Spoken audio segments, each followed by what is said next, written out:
over extra cover. This looks like Jake McGurk has got his mojo back. He has had a bit of a tough time of it the last year or so. And now he's just starting to find his confidence again. It's good to see him also just standing still and hitting the ball. He was really struggling at the IPL. Just looked like he was moving around the crease a little too much, not trying to play orthodox. This is good from him.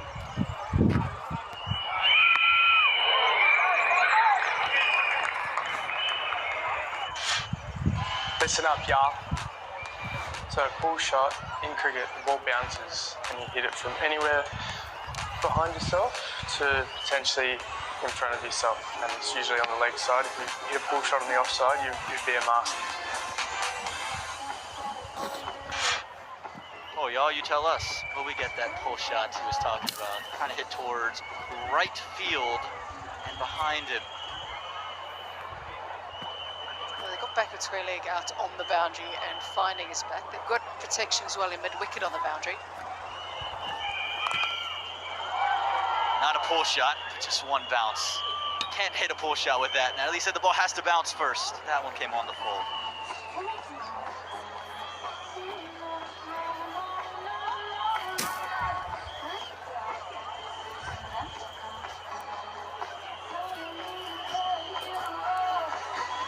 Now, we've talked about the form he's in, and before today, against Marcus Stoinis, his career strike rate in T20s at 300.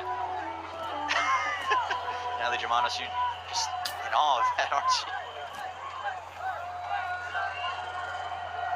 Yep, he's obviously enjoyed his time against him, that's for sure. Continue with the round the wicket plan.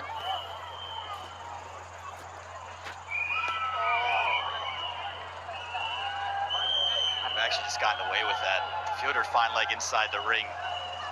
Any bat there and that would have gone miles over the fence.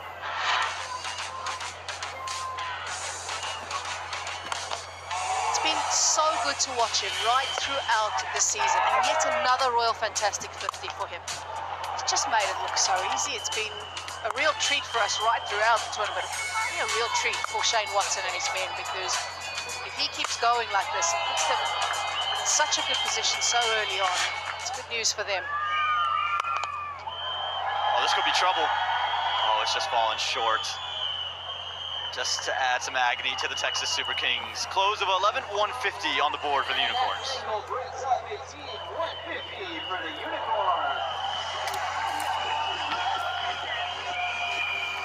Now required to win is below 6 to the over. He's having a look at the bottom of his bat. I'm not surprised, because that last ball of the last over, you could just hear it didn't sound right. It sounded like it came at the bottom of the bat, and he has a little look at that bat. Sure, he wouldn't want to change it. Did quite a few runs.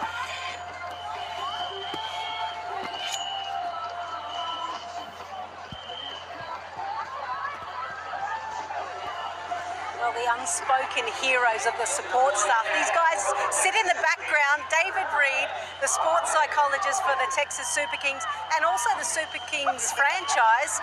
You like it when things don't quite go right. Maybe not so much tonight. Yeah, it's true. I think we learn more when things don't quite go to plan, and so tonight will be...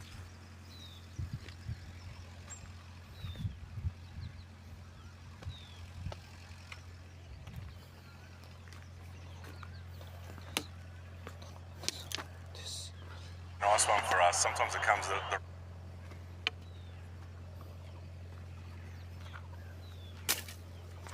right time. So when things don't go to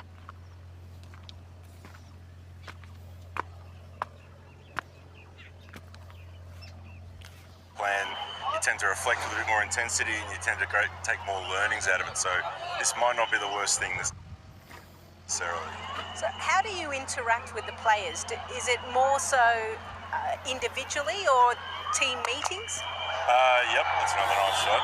We'll do a combination of both. So particularly setting up the season, we'll do more as a group. And then as the season rolls on, we've got a very informal coaching structure at Chennai, across Chennai, Johannesburg and Texas. And so a lot of it is really ad hoc conversations, being available. So I'm available all the time, but you're kind of just sitting next to people on buses, on planes. The ad hoc conversations are generally the best. And you must obviously have a look at the players and look at body language and how they interact, whether they go internally, are they extroverts? Does that mean you kind of step into an area when you see a player kind of nosediving? Yeah, a little bit. And the more you get to know about them, the better you're able to intervene. So some guys like to use a lot of routines, so you can observe those very easily when the routines are off. Other guys, it's more their general demeanour, how they're talking to their teammates, how they're carrying themselves. So we know that this job is stressful for a lot of people. There's a lot riding on their performances, not just around the franchise, but around their livelihood. So we do keep a very close eye on that, and we try to normalise as much as possible discussions around people not coping. So that's kind of the way we go about it. But the more you know about them, the easier it is to observe when they're maybe struggling a little bit. And so you must be working with the coaches as well? Yeah, a lot, particularly our coaches. They need a lot of work. No, yeah, the coaches are, I mean, across sport, I work across different sports, and coaches generally are not very well supported. It's a very isolating job. And if you look at the coaches on the other team, you know, sometimes they're very young, the coaches. We're very lucky to have an experienced coaching group who have been through a lot of the ups and downs in cricket, but we find the coaches, particularly young coaches, need a lot of support because so much of how they see themselves is determined by the wins and the losses. So they do need a degree of support just to kind of keep things in perspective, but also to make sure they're having the influence on the group they actually want to have. Well, it looks like the San Fransisco Unicorns is going to chase this down pretty quickly. So what type of debrief do you think Stephen Fleming and the guys will do? Yeah, it's pretty consistent. I don't think this franchise in particular is not one that jumps at wins or losses with too much difference. It's pretty consistently applied, which will be very much looking at individually what the processes were in terms of the preparation and then the way people applied themselves according to their role. I mean, the way that we look at it is performance is everything you do to get the outcome. So there's obviously a lot of things that we could have done a lot better today. We won't really look at the outcome. We're looking at all the things that we did to give ourselves the best chance today, and there'll be areas that we can absolutely tidy up. So it'll be quick because we play again in 2 days' time, but they won't be glossing over the areas we need to get better, that's for sure. Okay, well, thank you very much for joining me. I know you came under duress. It's 165 for 1.